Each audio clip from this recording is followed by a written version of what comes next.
तो last lecture में हमने पढ़ा था मल्टीपल टाइप ऑफ मैरिजेस, किस किस तरह की मैरिजेस होती हैं। तो हमने जनरली रिलीजन्स लिए थे हिंदू, मुस्लिम, क्रिश्चियन, पारसी एंड सिख। तो एजेस मैंने बता दी थी। In case of Hinduism sapinda and सप्तप्रदा, ये इंपॉर्टेंट है। सपेंडा सबसे इंपॉर्टेंट है।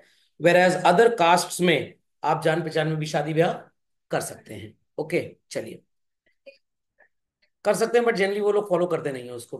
वो फॉलो हिंदू वाले ही करते हैं। So what are the conditions of void and voidable. तो पहले तो वॉइड और वॉइडेबल का मतलब सबको पता होना चाहिए। ये लास्ट लेक्चर में बता दिया गया, बट मैं फिर से बताऊंगा। Anything that is wrong from the very beginning is called as void. Anything which was valid when done at the initial stages, thereafter something happened through which it is held to be invalid और can not be performed, तो आप उसे voidable बोलते हैं। एक example से इस बात को समझते हैं। मान लीजिए कि मैंने अपने दोस्त को बोला कि तुम्हारी 20 लाख रुपए की कार है, 2 साल तुम चला चुके हो, लाओ मेरे को 10,000 रुपए में बेच दो। तो यहाँ पे जो कंसिडरेशन मैं उसको दे रहा हूं ये एडिक्वेट नहीं है। ये एक तरह से उसको चीट करने वाली बात हो गई। तो ये चीज right from the very beginning is called as wrong. तो इस तरह के कॉन्ट्रैक्ट्स को वॉइड कॉन्ट्रैक्ट बोला जाता है। खोपड़े में बात गई। मैंने उसको बोला कि भाई तुम्हारी कार 20 लाख रुपए की, तुम 2 साल चला चुके हो, लो मेरे को 16 लाख रुपए में बेच दो। He said okay. तो भाई 16 लाख तो एडिक्वेट लग रहा होगा आपको भी। बट जिस दिन कार खरीदने बेचने वाली दिन थी, उस दिन शहर में कर्फ्यू लग गया। तो ना मैं उसकी प्लेस पे जा पाया, ना वो मेरी प्लेस पे आ पाया। ना मेरी गलती ना उसकी गलती। सम थर्ड पार्टी इफेक्ट तो आप नहीं बोल सकते इसको। आउट ऑफ द वे जाकर दोनों लोगों के अलावा कोई ऐसा इंपैक्ट हुआ जिससे हम इसको परफॉर्म नहीं कर सकते। तो ये हो गया वॉइडेबल। तो मान लीजिए देर इज अ रेस्टोरेंट जिसको फूड बेचने की परमिशन तो थी, बट अपने यहाँ अल्कोहल सर्व करने की परमिशन नहीं थी, क्योंकि उसके पास लाइसेंस नहीं था। उसने किसी की पार्टी बुक कर ली और बोला हम अल्कोहल सर्व करेंगे, आप परेशान मत होइए। It is void. अल्कोहल सर्व करने की परमिशन तो थी, बट जिस दिन रेस्टोरेंट में पार्टी थी उसके एक दिन पहले भूकंप आ गया, रेस्टोरेंट टूट गया। क्या आप रेस्टोरेंट वाले को दोषी मानेंगे? रेस्टोरेंट वाला क्या आपको कहेगा आप ही इतने मनहूस थे, आज तक तो कभी भूकंप आया नहीं, आपकी पार्टी जिस दिन थी उसी दिन भूकंप आ गया? तो ना सेलर की गलती ना बायर की गलती, समथिंग हैपेंड जो दोनों अवॉइड नहीं कर सकते थे, उनकी वजह से नहीं हुआ। तो it is called as voidable. Third party के केस में शब्द ऐसा आता है जैसे नेचर, तो नेचर थर्ड पार्टी नहीं हो सकता ना। तो मैंने कहा भाई इसको आप थर्ड पार्टी नहीं मान सकते। Is that clear? तो अगर बोला गया कि भाई जहां जहां रिवर्स है इंडिया में, वहां से 200 किलोमीटर दूर तक भी पॉलिथिन मैन्युफैक्चरिंग प्लांट नहीं लगाया जा सकता, तब भी मैंने आपको जमीन किराए पे दी पॉलिथिन मैन्युफैक्चरिंग प्लांट लगाने के लिए। मैंने सरकार के रूल को ताक पे रखते हुए आपको अलाउ कर दिया। आपने मेरे को 6 साल किराया दिया, फिर आपने किराया देना बंद कर दिया, मैं चला गया कोर्ट ऑफ लॉ। तो जज साहब बोलेंगे भाई ये तो शुरू से गलत था, और वो आपको किराया नहीं दे रहे, तो हम भी कुछ नहीं कर सकते, क्योंकि आपने गलत चीज पे रेंट पे लैंड देने का कॉन्ट्रैक्ट किया है। पॉलिथीन की फैक्ट्री लगाना तो बैन है हमारी कंट्री में। Is that clear? बट जब मैंने आपके साथ कॉन्ट्रैक्ट किया कि मैं आपको अपनी जमीन दूंगा, लैंड दूंगा किराए पे फैक्ट्री लगाने के लिए, जिस दिन भूमि पूजन होना था भूकंप आ गया। Got it clear? या सरकार ने बोला नहीं यहाँ पे मार्क बेला लगेगा तो यहाँ फैक्ट्री नहीं लग सकती, रूल चेंज हो गया। तो ना मेरी गलती ना आपकी गलती, गलती किसी और एलिमेंट की थी। पार्टी वर्ड यूज करना छोटा हो जाएगा, एलिमेंट की गलती थी। तो it is called as voidable. तो वॉइड और वॉइडेबल का मतलब समझ में आ गया? तो अगर मैरिज की मिनिमम एज 21 साल है लड़के की, और 19 साल में ही 18 साल में उसको चिपकाया जा रहा है, वॉइड होगा। Wrong from the very beginning. लड़की की उम्र अगर 18 साल है और उसको 14 साल में शादी करने के लिए बोला जा रहा है, it is void. Is that clear? चलिए। So when all the conditions prescribe by laws are discussed and fulfilled, और कोई भी लीगल इम्पेडिमेंट मतलब कोई प्रॉब्लम नहीं है, marriages are considered as what? Valid. A party में कॉन्ट्रावीन, कॉन्ट्रावीन का मतलब गो above the rules, and in such case different status would be ascribed मतलब described to the marriage, that is void or voidable। तो ध्यान से सुनिएगा। जो भी नियम कायदे कानून आपने यहाँ पे देखे थे, क्या देखे थे एक बार फिर से पढ़ लेते हैं। हमने वैलिड मैरिज में क्या पढ़ा था होना चाहिए? मोनोगमी, मतलब एक लड़का और एक लड़की ये शादी होगी, पॉलीगैमी या पॉलीएंट्री नहीं होगा। सेरेमनी की जरूरत नहीं है अगर मुस्लिम मैरिज है तो। बट बाकी जगह सेरेमनीज और कुछ वो मंत्र वगैरह पढ़े जाते हैं। Thereafter thirdly, age is very very very important. कई जगह लड़कियों के लिए 18 है और लड़कों के लिए 21, और मुस्लिम्स में तो हर जगह लड़कियों के लिए 15 साल है। अब इस एज को भी बढ़ा के क्या कर रहे हैं, 21 साल कर रहे हैं। देयर आफ्टर कोई भी अपने क्लोज रिलेशन से शादी नहीं कर सकता accept in case of Muslims and certain other religions, और पर्सन की दिमागी स्थिति एकदम स्वस्थ होनी चाहिए। डिफरेंट टाइप ऑफ मैरिजेस में कोर्ट मैरिज नहीं होती, नहीं। हम यहाँ पे जो टाइप ऑफ मैरिजेस पढ़ रहे थे, गॉट इट क्लियर, ये तो कंडीशंस ऑफ वैलिड मैरिज थे। तो यहाँ पे टाइप ऑफ मैरिजेस में रिलीजन का क्लासिफिकेशन है कि रिलीजन के हिसाब से कितनी टाइप ऑफ मैरिजेस होती हैं। कोर्ट मैरिज की अगर बात करें तो हम यूनिफॉर्म सिविल कोड की तरफ चले जाएंगे, यूसीसी की तरफ। तो court marriage uniform civil code में है, बट यहाँ पे नहीं, हम रिलीजन मैरिज की बात कर रहे हैं अभी, क्योंकि यूसीसी तो इंडिया में लागू ही नहीं हुआ, वो भी आर्टिकल 44 बेचारा बीच में ही है। ओके, तो ये बात सबको समझ में आ गई। तो ये जितनी कंडीशंस थी ये अगर फॉलो हो रही हैं तो इस मैरिज को बोलते हैं वैलिड मैरिज। इसमें से एक भी अगर गड़बड़ हुआ क्योंकि ये कानून में लिखा है तो ये वॉइड हो जाएगा। वॉइडेबल कब होगा, लेट्स अंडरस्टैंड। अब ध्यान दीजिए बच्चों किताब के टेक्स्ट पे, सच स्टेटस ऑफ वॉइड और voidable depends upon the nature. ध्यान से सुनिएगा, सिर्फ इतना लिखा है a void marriage is no marriage.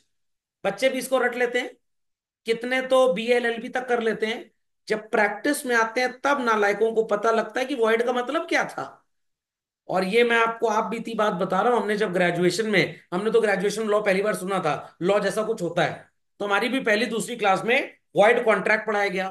तो टीचर ने बताया void contract is no contract. हमने कहा ये क्या हुआ, अरे वॉइड का मतलब तो बताओ। तो वो जो घड़ी खरीदते हैं हम लोग, वॉल क्लॉक, उसके पीछे उसकी मशीन होती है, उसमें एक स्लिप लगी होती है और लिखा होता है warranty void if the seal is broken. तो वॉइड का मतलब समझ में आ गया कि एकदम ही खत्म हो जाएगा ये। खोपड़े में बात है, हम आपकी बात ही नहीं सुनेंगे, तब भी नहीं समझ में आया। फिर एक टीचर ग्रेजुएशन 3rd ईयर में मिले, व्हाट इट क्लियर, बड़े अच्छे टीचर थे। उन सर ने बताया कि भाई डीमैट का मतलब डीमेटरलाइजेशन होता है, हमको तो पहले भी नहीं पता था। ओके, और वॉइड का मतलब होता है wrong from the very beginning, पहले दिन से ही वो गलत है। इसलिए गलत है क्योंकि जो नियम था आपने उसको फॉलो ही नहीं किया। तो मेरे को पहले दिन अगर बता दिया जाए जब मैंने होश संभाला, सो एंड सो पर्सन आपके मौसा जी हैं, बट एक्चुअली वो मेरे चाचा जी थे, तो सर घर वाले मौसा जी क्यों बोले, क्योंकि मेरी मौसी की शादी उनसे हुई थी। तो सर उनका नाम समोसा रख दीजिए। कैसे समोसा, सर जब आप बचपन में रहे होंगे आप तो तलाते होंगे तो आप उनको चमोसा बोलते होंगे, तो समोसा हो गए। चाचा और मौसा का कॉम्बिनेशन चमोसा। क्योंकि पापा के छोटे भाई तो भाई रिश्ते से चाचा लग गए, क्योंकि मम्मी की छोटी बहन की शादी या बड़ी बहन की शादी उनके साथ हो गई तो वो रिश्ते से मौसा लग गए, तो चमोसा हो गए। तो चमोसा is no relationship, what it clear. तो अब जिन्होंने मेरे को बताया वो आपके मौसा जी हैं, wrong from the very beginning. जिन्होंने बताया चमोसा जी हैं, wrong from the very beginning.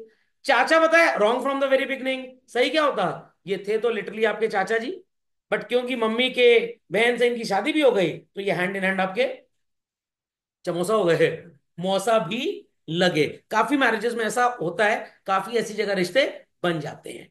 तो जैसे मेरी सिस्टर के ताऊ जी के जो बड़े बेटे हैं, मेरी वाइफ का, सॉरी सिस्टर बोल गया मैं, सॉरी, मेरी वाइफ के जो ताऊ जी के बड़े बेटे हैं, उन्होंने मेरी वाइफ का कन्यादान किया।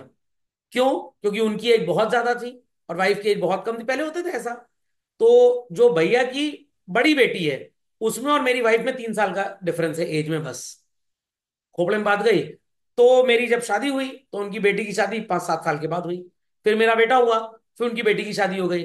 फिर उनकी बेटी की बेटी होने के बाद, मतलब जिसका मैं नाना लगा, मेरी अपनी बेटी हुई। तो मेरी बेटी एक्चुअली में उसकी क्या लगी, बताइए बताइए बताइए। सोचिए सोचिए, रिश्ता सोचिए, रिश्ता सोचिए, रिश्ता सोचिए। मेरी भतीजी की बेटी का मैं नाना लग गया, मैं नाना लग गया। Is that clear. मेरी वाइफ क्या लगी, उसकी मौसी लगी। समझ में आ गया, नहीं समझ में आया। अरे आपकी मौसी की बेटी में और आप में क्या रिश्ता हुआ, हाँ, भाई बहन का रिश्ता हुआ ना। अब इस रिश्ते को समझिए, मिस्टर एक्स है, मिस्टर वाई है। मिस्टर एक्स के बेटे हो गए X1 और वाई की बेटियों की Y1। Y1 की शादी एस के साथ हो गई, X1 की बेटी हो गई जेड, जेड की शादी ए के साथ हो गई। ए और जेड की बेटी हुई, नाम रख दिया ए जेड। Y1 और एस की बेटी हुई, नाम रख दिया Y1S।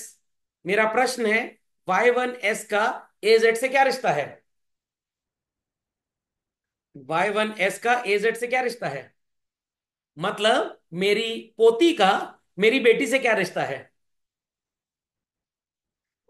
हाँ चलिए, वीडियो को थोड़ा पॉज करते हैं। चलिए, एक करेक्शन है इसमें, ध्यान सुनिएगा, इसलिए मैंने वीडियो को ऑन पॉज किया फिर से। मेरी नवासी का मेरी बेटी से क्या रिश्ता है? प्रश्न है, सोच के बताइए। चलिए, तो भाई जवाब जल्दी आ गया। ये आप रीजनिंग में भी पढ़ेंगे आगे चल के, कि मेरी नवासी का जिसका मैं नाना लगा, उसका मेरी बेटी के साथ क्या रिश्ता है। तो ए जेड मेरी नवासी हुई, मैं हूं मिस्टर एस उसका नाना, और मेरी बेटी है Y1S। तो मेरी बेटी का मेरी नवासी के साथ क्या रिश्ता है? भतीजी और मौसी का।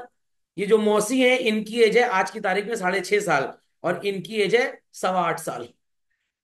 तो मौसी छोटी हो गई और भतीजी बड़ी, क्योंकि यहां पे एज गैप बहुत ज्यादा था। इज दैट क्लियर और नॉट? सबको समझ में आ गया? पोपड़े में बात गई। चलिए, चलें आगे, चले आगे। तो मेरी बुआ की जहां शादी हुई है, एक्चुअली वहां पे मेरे पापा की भी रिश्तेदारी लगती है। मतलब मेरे जो फूफा जी हैं, फूफा जी के एक रिश्ते से, सो कॉल्ड मेरी जो मम्मी है वो उनकी सिस्टर इन लॉ भी लगती हैं। तो मेरी बुआ एक्चुअली में मेरी मौसी भी लगती है। Is that clear? और जो बुआ का बेटा हुआ, वो एक रिश्ते से मेरा मामा भी लगता है, और वो मेरे से 18 दिन छोटा है। तो पापा के रिश्ते से ही इज माई ब्रदर, क्योंकि बुआ का बेटा हो गया। और मम्मी के रिश्ते से he is my mama. Logic समझ में आया? तो ऐसी घचबढ़िया रिश्तेदारियां इंडिया में इसलिए चलती हैं क्योंकि बड़े भाई साहब की एज कितनी है? 25 साल। छोटा एक और बच्चा पैदा हो गया, उसकी एज 5 साल है, तो बड़े भाई छोटे भाई में 20 साल का एज का डिफरेंस आ गया। तो जब छोटे भाई की शादी होगी, तब तक बड़े भाई का बेटा भी शादी करने लायक हो जाएगा। फंडामेंटल लॉजिक इज क्लियर और नॉट क्लियर? पक्का? मेरे बेटे की उम्र 17 साल है। मेरे एक छोटे के छोटे चाचा हैं, उनके बेटे की अभी तक शादी नहीं हुई है, उसकी उम्र 32 साल हो चुकी है। तो मान लो उसकी शादी अगले 2-3 साल में हो जाती है, 35 साल में। उसके बच्चे 36-37 साल में, 5-6 साल बाद उसके बच्चे होंगे। 10 साल बाद मेरे बेटे की शादी होगी, उसके बच्चे हो जाएंगे। Is that clear? तो आने वाले लेटेस्ट से 15 साल के बाद मेरा एक पोता भी होगा, और मेरे बेटे का मतलब भाई का भी बेटा होगा, और भाई की भी शादी भी लगभग मेरे को लग रहा है कि मेरे बेटे के साथ ही हो जाएगी। दोनों की एज में डिफरेंस है 15 साल का। बट उसको कोई लड़की नहीं पसंद आती, उसको पसंद आती है, चाची को नहीं पसंद आती। चाची को पसंद आती है, तो वो लोग कहते हैं कि लड़की जॉब करेगी। अब उनके पास ऊपर वाले की कृपा से बहुत पैसा हो, जॉब करवाना नहीं चाहते हैं। बट आजकल लड़कियां कह रही नहीं, मर जाएंगे बट जॉब नहीं छोड़ेंगे। तो शादी हो ही नहीं पा रही है। तो मेरे को लग रहा है, मैंने उसको बोला मोंटी तेरी शादी मेरे बेटे के साथ ही होगी, मतलब आपस में नहीं हो जाएगी। Is that clear? Not that LGBT type. तो हो सकता है कि 10 साल बाद मैं अपने बेटे की शादी करूं, 8 साल बाद चाची अपनी बेटे की शादी करें। तो जब आगे उनकी अगली जनरेशन आएगी, तो एक चाचा बोलेगा एक भैया बोलेगा, बराबर के रिश्ते हो जाएंगे। तो वॉइड का मतलब समझ में आ गया? जो शुरू से ही गलत हो। तो कहने का मतलब, अगर मैरिज की 6 में से एक भी कंडीशन फॉलो नहीं होती, मैरिज को क्या माना जाएगा? Void, as if there was no marriage. Is that clear? तो इस मैरिज में सर फिर डाइवोर्स, जब मैरिज ही नहीं तो डाइवोर्स किस बात का? मैरिज ही नहीं तो डाइवोर्स किस बात का? तो लड़की का नाम था जीवन, और लड़के का नाम था B1। इन दोनों की शादी हो गई। जब शादी हुई हिंदू मैरिज में, लड़की की उम्र थी 16 साल, और लड़के की उम्र थी 19 साल। भयंकरतम वॉइड। और जब पता लग गया, और ये आपस में एक दूसरे के साथ रह ही नहीं पा रहे ठीक से। सर क्यों नहीं रह पा रहे? कमरे में एसी नहीं है, हवा नहीं आ रही, गाड़ी नहीं है। नहीं नहीं नहीं, लड़ाई झगड़ा होने लग गया, बैल बुद्धि टाइप तो थे जब शादी हुई। समझ में आ गया? तो अब इनकी उम्र 4 साल के बाद कितनी हो जाएगी? Girl will be turning to 20, and boy will be turning to 23। अब ये कह रहे हैं कि भाई हमको ये शादी राज नहीं आ रही है, let us have dissolution of marriage through court. क्या बोलेंगे? डाइवोर्स। या लड़की अगर लड़के का कत्ल करवा दे तो भी डाइवोर्स, लड़का लड़की का कत्ल करवा दे तो भी डाइवोर्स। क्या डाइवोर्स होगा कोर्ट में? कोर्ट कहेगा पहले इनके माता पिता को जेल में डालो जरा। वही गलत कर रहे थे, क्योंकि इनको तो समझ ही नहीं थी। ये कॉम्पिटेंट टू कॉन्ट्रैक्ट है, 18 साल से ऊपर हैं, बट मैरिज की एज 21 मानी गई है। तो आज पर marriage laws, I repeat, as per marriage laws दोनों ही इनकॉम्पिटेंट हैं। तो भैया जब मैरिज ही नहीं तो किसी बात का डाइवोर्स ही नहीं है। इज दैट अंडरस्टूड और नॉट? यहां पे लड़के का पिता बोलेगा कि मेरे को लड़की की एज 18 साल बताई गई थी, इसलिए मैंने लड़के की शादी कर दी, ये सोचते हुए कि भाई कॉम्पिटेंट तो है, बट हमसे ना किसी ने पूछा ना किसी ने बताया कि भाई एज कितनी है। तो ये सारी जिम्मेदारी मर देगा लड़की के पिता के ऊपर। खुद 19 साल का भटकाएगा, हमको पता नहीं था। तो भाई जज साहब कहेंगे इससे कोई मतलब नहीं है, तुम किसी को चाकू भोंक के चले आओ, सॉरी जज साहब अब अगली बार नहीं करेंगे, जय माता दी, चल रहे हैं। as a person of normal intelligence you should be aware, well aware of the laws of the nation। तो void marriage वही होती है जहां पे 6 में से कोई भी एक कंडीशन या उससे ज्यादा लागू ना हो, that is a void marriage। Is that clear? So यहां पे आप लिख भी लीजिए, in applicability of the aforesaid 6 conditions। Got it? समझ में आ गया? खोपड़े में बात गई? सर वॉइडेबल मैरिज फिर क्या हो गई? Voidable marriage is perfectly a valid marriage जब तक ऐसा कुछ ना हो जाए कि उसमें कुछ खोट नजर आ जाए। मतलब sir perfectly valid as long as it is not annulled, set aside by any court of law। अगर बोला जाए कि शादी तो एकदम ठीक हुई थी, बट उस शादी का रजिस्ट्रेशन नहीं हुआ था, और उस लड़के की एक पहले भी शादी हो चुकी थी, एज वेज में कोई प्रॉब्लम नहीं है, तो कोर्ट उस लड़के से कहेगा भाई दोनों में से किसी एक को चुनो, एक को डाइवोर्स देना पड़ेगा, या दोनों पुरानी वाली और नई वाली बीवी राजी हो जाए साथ में रहने को, तो अलाउड है, वरना अलाउड नहीं है। Only the aggrieved party to the marriage can file a petition for annulment। annulment का मतलब कि हम उसको सेट असाइड कर सकते हैं, कैंसिल कर सकते हैं। सर डाइवोर्स नहीं बोल सकते, एनुअल्ड को नहीं डाइवोर्स नहीं बोल सकते। डाइवोर्स के लिए एक मिनिमम क्राइटेरिया सेट किया गया है, और मैरिज को उतने साल हो जाने चाहिए तभी डाइवोर्स फाइल हो सकता है। नहीं सर हमने तो सुना है वो 6-6 महीने में डाइवोर्स हो जाता है। आपने तो ये भी सुना होगा कि 15 दिन के लिए कोई जेल से बाहर आए वो पेरोल हो जाती है, उसको एक्चुअली पेरोल नहीं बोलते हैं, the word is different, but local भाषा में उसको पेरोल बोला जाता है। जैसे अकाउंटिंग में डीआर को डेबिट बोलते हैं, बट वैसे डीआर को डॉक्टर बोलते हैं। इज दैट क्लियर और नॉट? समझ में आ गया? पेरोल एक कंडीशन होती है जहां पे मान लीजिए कि आपके घर में कुछ शादी ब्याह है, कुछ गम हो गया, बट आप सजा काट रहे हैं, तो उसमें शामिल होने के लिए कुछ दिन की छुट्टी मिलती है।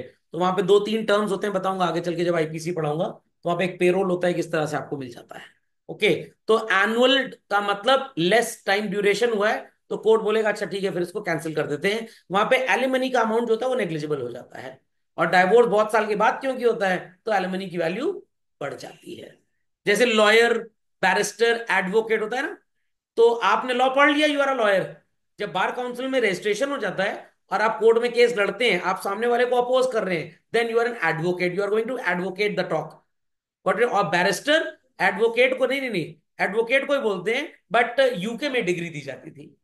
जैसे इलाहाबाद यूनिवर्सिटी जब पहले रिसर्च करवाती थी, तो डिग्री का नाम डीफिल होता था, और पूरी दुनिया में इसको पीएचडी बोलते हैं, जिसको आप डॉक्टरेट बोलते हैं। ग्रेजुएशन करेंगे, पोस्ट ग्रेजुएशन करेंगे, किसी नई चीज को इनोवेट करेंगे, इन्वेंट करेंगे, रिसर्च करेंगे ना, आपके नाम के आगे डॉक्टर लग जाएगा, मेडिसिन वाला डॉक्टर नहीं, तो उसको बोलते हैं रिसर्च कर रहे हैं हम। तो पूरी दुनिया में ये पीएचडी है। लंदन का ऑक्सफोर्ड और इलाहाबाद यूनिवर्सिटी ये डीफिल दिया करते थे। अब इलाहाबाद यूनिवर्सिटी भी पीएचडी ही बोलती है इसको, वो डीफिल नहीं बोलते हैं। इसलिए देते बोलते थे कि भाई उस जमाने में काफी लोग वहां से यहाँ पढ़ने आते थे, जो स्टेटस लंदन के केम्ब्रिज वगैरह का था वो यहाँ का था।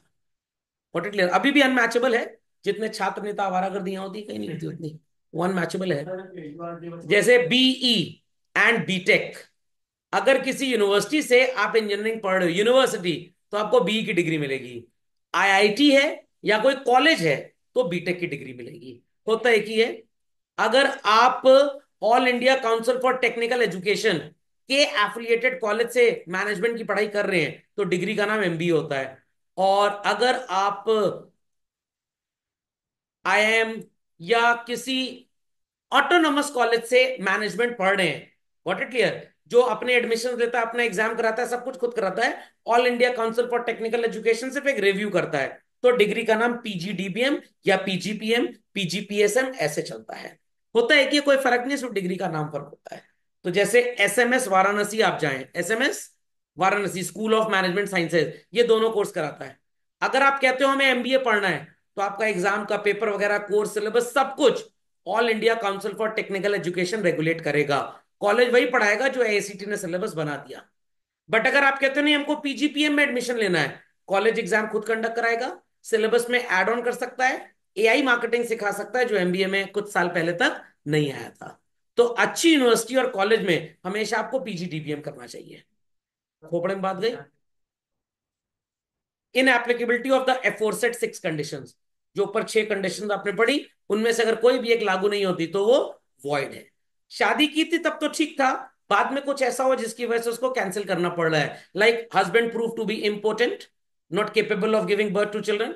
वाइफ में भी ऑफ सच नेचर। हो सकता है कि भाई जॉब ऐसी है या कोई ऐसी डिजीज डिस्कवर हो गई जो थी पहले बट लोगों ने छुपाई थी। हाँ हो जाता है, बिल्कुल हो जाता है। इम्पोर्टेंसी में तो अलाउड है भाई, खानदान आगे कैसे बढ़ेगा, बिल्कुल हो जाएगा। या हो सकता है बोला गया था कि भाई लड़का बहुत बड़ी पोस्ट पे है, ग्रुप एडमिन है, वो पता लगा व्हाट्सएप का ग्रुप एडमिन था, चीट किया गया, गॉट इट क्लियर, तो उसमें हो जाता है ये वॉइडेबल। ओके, कॉपी कर लीजिए फर्स्ट। तो ये बात समझ में आ गई भाई। So court can annul the voidable marriage by passing a degree of nullity, मतलब इस मैरिज को मैरिज ही नहीं माना जाएगा। तो वॉइड का मतलब समझ लीजिए, wrong from the very beginning. Voidable का मतलब which when done was valid, thereafter something happened. हाँ ये भी बोल सकते हैं which was not the fault of either party, not the fault of either party. मान लीजिए हस्बैंड का साल 2 साल बाद कोई रोड एक्सीडेंट हो जाए और वो मर जाए, तो ऑटोमेटिकली ये भी अब वॉइड मैरिज नहीं है, वॉइडेबल हो गई। Is that clear? हस्बैंड लापता हो जाए, 7 साल तक क्या करेंगे सर, लापता लेडीज देख लेंगे, लापता जेंट्स देख लेंगे। 7 साल तक अगर इंसान नहीं मिलता तभी उसको मरा हुआ माना जाएगा। 7 साल तक ढूंढते रहिए उसको आप। ओके।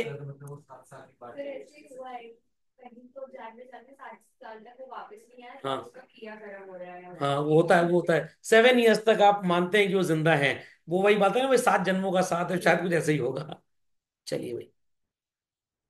सो वर्ड मैरिज का मतलब समझ गया, वॉइड समझ में आ गया, वैलिड समझ में आ गया। तो ध्यान से मार्क भी कर लीजिए। Marriage never existed in the eyes of law. Valid का मतलब रिकग्नाइज्ड बाय लॉ, सिर्फ डाइवोर्स से इसको खत्म किया जा सकता है।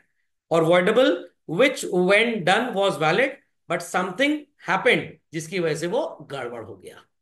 Is that clear? चलिए।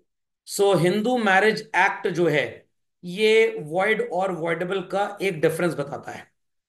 ध्यान से सुनिएगा, ध्यान से सुनिएगा। वॉइड और वॉइडेबल का डिफरेंस, पहला, marriage with any person falling with in सपिंडा relationship. सपिंडा relationship याद है ना? फिर से लिखूं।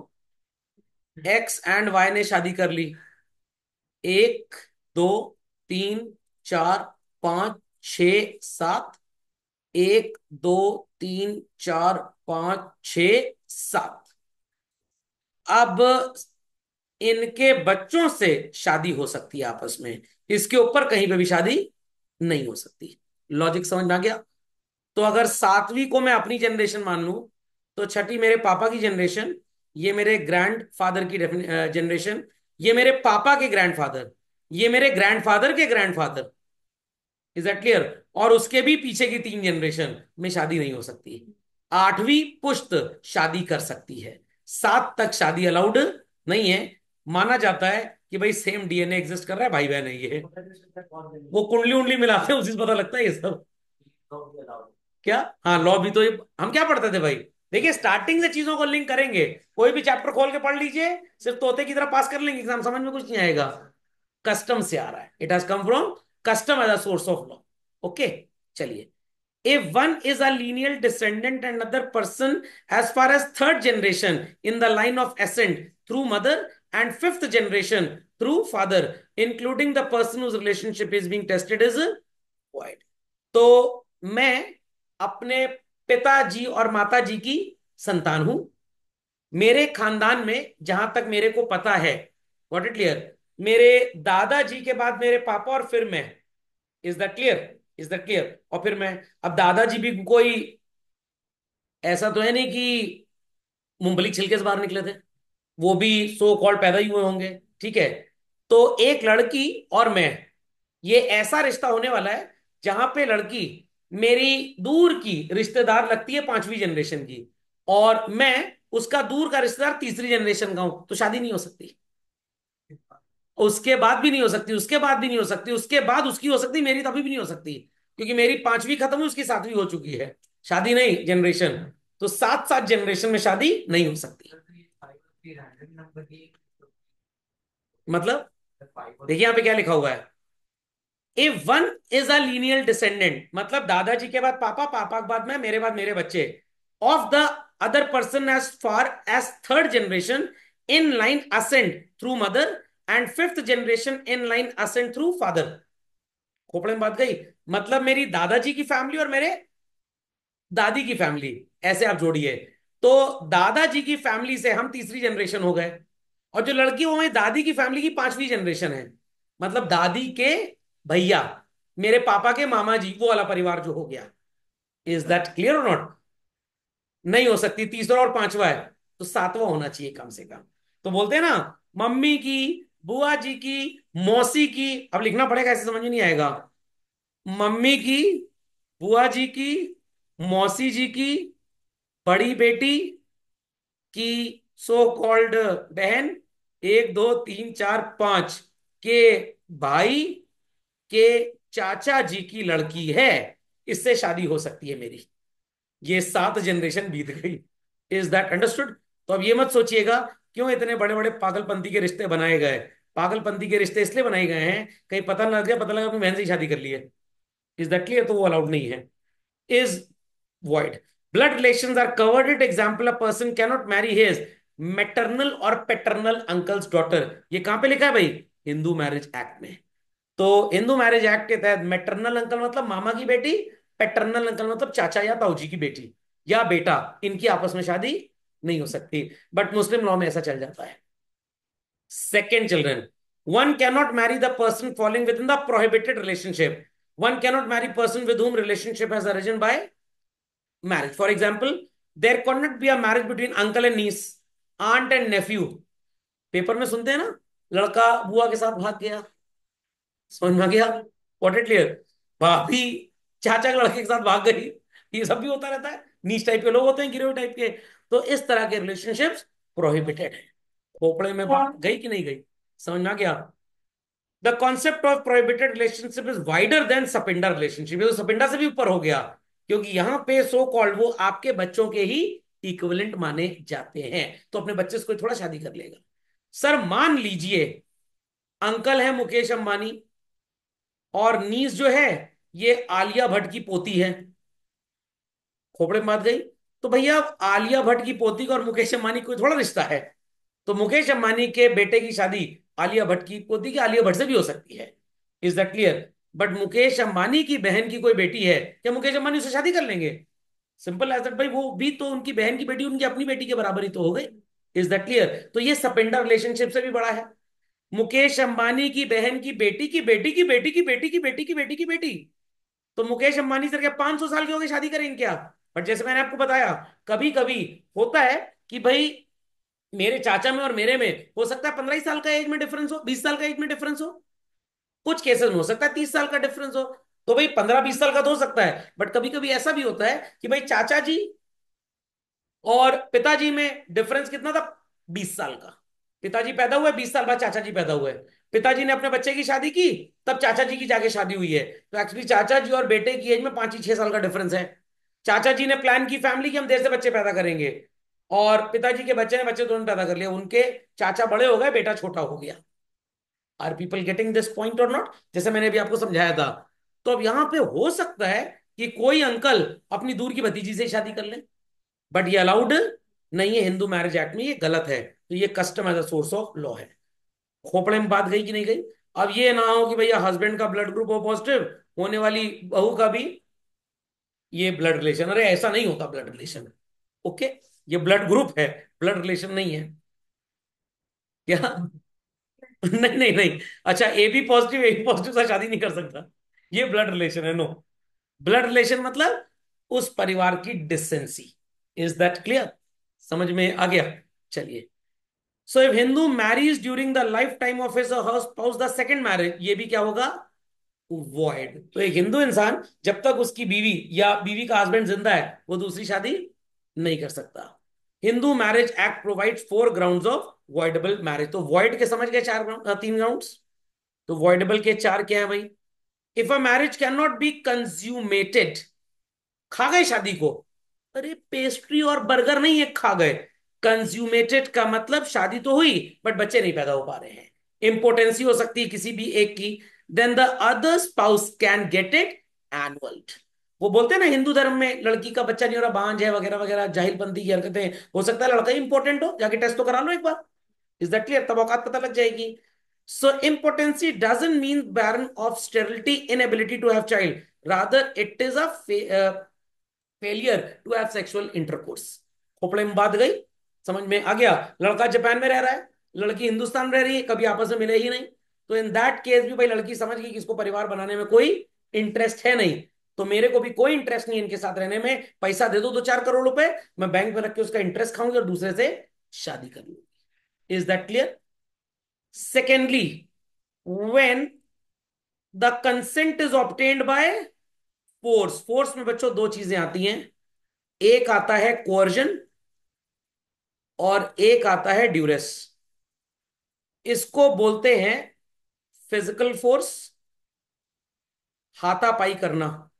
Duress is also a physical code, also a physical force, but जो कोअर्जन है ये इंडिया में एज पर इंग्लिश लॉ रिकग्नाइज्ड है। ड्यूरेस जो है वो इंग्लिश लॉ का शब्द है। तो अगर आप इंग्लैंड की कोर्ट में बोले जज साहब इसने मेरे को गन पॉइंट पे रख के शादी के लिए रेडी किया, the word is he duressed me, English में they courted me. Clear? Contract act में आप इसको पढ़ेंगे। मीनिंग सेम है, वर्ड अलग हो गया। जैसे हमारे जमाने में बचपन में हम टीचर से क्या बोलते थे क्लासरूम में, ma'am may I please go to toilet. आज ये टॉयलेट वर्ड बड़ा गंदा लगता है तो उसको वॉशरूम बोलते हैं। हम एक बार सोचे कपड़ा पड़ा धोएंगे क्या है जाके। Is that clear? चलिए, so then the aggrieved party can get the marriage annul. तो जैसे वो मूवी में देखते हैं, आपने वो मूवी देखी होगी वेलकम, नहीं देखी? जहां पे अक्षय कुमार की जान पूछ के शादी, वो कौन सा हीरो था भाई, अरे अब तक 56 में भी था, नाना पाटेकर, अपनी बहन होती कैटरीना कैफ, उसकी जबरदस्ती शादी कराता है और अक्षय कुमार कहता है डॉन लोग हैं मैं इनके शादी नहीं करूंगा, तो जबरदस्ती शादी कराई जाती है। तो वो एक तरह की कौन सी मैरिज होगी भाई? वॉइडेबल मैरिज होगी। आपने वो मूवी देखी होगी मालामाल वीकली, वहां पे जो ठकुराइन होती है मोहल्ले की, वो गांव की, वो बाजे उसका वो होता है भाई, वो जानबूझ के शादी कराती है एक्ट्रेस की बाजे से, तो मैरिज कौन सी हो गई? वॉइडेबल। नहीं, वॉइड नहीं होता, वैलिड माना गया यहाँ पे। हाँ, इज दैट क्लियर? क्यों नहीं माना गया? वैसे तो फोर्स से किया गया कॉन्ट्रैक्ट वॉइड होता है, बट मैरिज में वॉइड क्यों नहीं बोलते? क्योंकि हिंदू मैरिज एक्ट में ऐसा कुछ लिखा नहीं है। हाँ, बिगने से ही रॉन्ग है, बट कॉन्ट्रैक्ट एक्ट में इसका मीनिंग है, बट क्योंकि हिंदू मैरिज एक्ट इसको नहीं बोलता, वो कहता है वॉइडेबल है। Is that clear? क्योंकि ये माना जाता है भाई शादी है, शादी में कौन किसी को जकड़ के रख लेगा, बैठा लेगा, 1% तो तुम्हारी मर्जी रही होगी। जैसे किडनैप हो गया कोई इंसान, बहुत डर रहा है, बट 1% होगा, मेरे पापा में फोन करे, मैं कहूँ जरा 10 लाख और ले लेना इनसे मेरे लिए भी, तो थोड़ा ना थोड़ा इंटरेस्ट तो रहेगा ही रहेगा। Okay, pre-marriage of pregnancy of wife, whether wife is pregnant before marriage by some person other than the husband, is another ground for voidable marriage, but husband must be ignorant of this fact at the time of marriage। जैसे हवाएं उड़ती है, मेरे को नहीं पता, मैं किसी को डिफेम नहीं कर सकता। एक थे मिस्टर एक्स और एक थी Miss Y, before marriage they went into sexual relations, और वाइफ दैट इज लड़की प्रेग्नेंट हो गई। अगर ये बात एक्स को पता है और वो शादी के मंडप में बैठ गया तो इट इज वॉइडेबल। अगर वाई किसी और से प्रेग्नेंट हुई है और ये बात भी एक्स को पता है तब भी वॉइडेबल है। Is that clear? वॉइडेबल पढ़ना है, वॉइड पढ़ना है? वॉइडेबल भूल जाते हैं लोग बीच बीच में। Is that clear? मैं जब नोट्स बनाऊंगा तो आपको अलग अलग सेग्रीगेट करके दे दूंगा, ठीक है? खोपड़े में बात गई। तो getting pregnant from some other body और same body, is that clear? तो वॉइडेबल होगा। बट सर यहाँ पे तो लिखा है wife is pregnant before by some person other than husband, other than husband. भाई अगर इसी ने सेक्सुअल इंटरकोर्स किया तो इसको तो पता ही होगा ना। Is that clear? तो ये मैरिज वॉइड ही मानी जाएगी, किताब में नहीं लिखा बट ऐसा होता है। तो वहां पे तो भाई प्रेग्नेंट लेडी बैठ ही नहीं सकती आग के सामने पूजा करने में, मैरिज की पूजा। बाकी कथा वथा सुन सकते हैं, ऐसी कोई बात नहीं है। वो तो कस्टम में भी गलत साबित किया गया है। मैरिज सिर्फ कुंवारी लड़की की हो सकती है, जिसको ऑलरेडी, जो प्रेग्नेंट हो वो प्रेगनेंसी के दौरान शादी के मंडप में नहीं बैठ सकती। शादी हुई, बच्चा हुआ, डाइवोर्स हो गया, दूसरी शादी हो रही है, वो अलाउड है। वो अलाउड है during those 9 months when she has consummated a child, तो ये अलाउड नहीं है। But husband must be ignorant of this fact. तो सर व्हेन एक्स को पता ना हो, ए का बच्चा वाइफ पाल रही है, इसको बताए ना बाद में, समझ में भाग जाएगा तो कौन उसका पैसा ऐसा देगा, खर्चा पानी कौन देगा। फैमिली को ना पता होगा। पता तो हो, बट बाद में मान लीजिए मेरे को आपको पता लग गया, हम ये कोर्ट में पीआईएल फाइल कर देंगे ब्लैकमेल करने के लिए, लाओ भाई और एक्स पैसा दो। Is that clear? लोग भी तो कम कमीने टाइप के नहीं है ना हिंदुस्तान में, जाहिल टाइप के लोग हैं। अपनी शादी हुई नहीं, दूसरी हुई, भाई कोई रीजन रहा होगा XYZ, थोड़ी सी ब्रॉड थिंकिंग रखिएगा, सूक्ष्म मत सोचिएगा। Got it clear? तो इन्होंने सोचा कि भाई why to get the child aborted. But अब धर्मों में गलत क्यों लगा है? अब उस समय की सोसाइटी उसको गंदा मानती थी। गॉट इट क्लियर भाई? It's a natural instinct. Got it clear? तो when a lady is into the duration of menstrual cycle, Hindu धर्म में मंदिर जाना मना है। ये टोटल जाहिलों का काम है। भाई नेचुरल प्रोसेस है। बट गुरुद्वारे में ऐसा कुछ मना नहीं है। उनके यहाँ तो कोई व्रत भी नहीं होते हैं। तो कभी कभी तो मैं भी सोचता हूँ कि मंगलवार को इस्लाम को भूल लूं, चिकन खाने को मिलेगा कम से कम। Is that clear? आज मेरे पापा का श्राद्ध था, और मेरा बेटा कोटा में पढ़ रहा है, उसने फोन किया, पापा आज शाम को क्लास थोड़ी जल्दी छूट गई मेरी, तो भूख लग रही, कुछ ऑर्डर कर दो। मैंने कहा तुम खुद ही ऑर्डर कर लो। कह रहा है ऐप डाउनलोड करूंगा, बार बार परेशान करेंगे, आप ही ऑर्डर कर दो। तो मैंने कहा अच्छा एक चिकन बिरयानी ऑर्डर कर दो। उसकी माता जी, नहीं, दादू का श्राद्ध है, आज नहीं खाना चिकन। अरे दादू तो चिकन बहुत पसंद था, वो तो मंगलवार को भी खा लिया करते थे। तो ये पुरानी प्रथाएं हैं। दुनिया बदली, बेटे जाहिलों वाली प्रथा बदल नहीं पाई। खोपड़े में बात गई। सबसे पहले तो शादियां इस तरह की हिंदुओं की बंद करो, करोड़ों रुपए खर्चा हो जाता है। अरे बेटा बहू के नाम पे FD करा दो, इंटरेस्ट आएगा।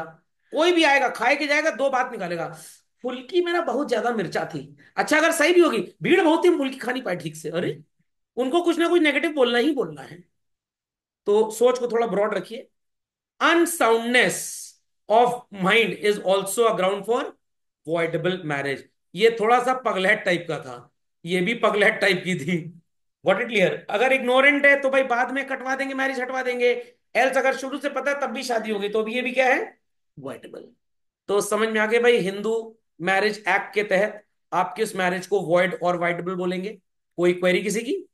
तो इसी के साथ हिंदू मैरिज की वैलिडिटी समझ में आ गई।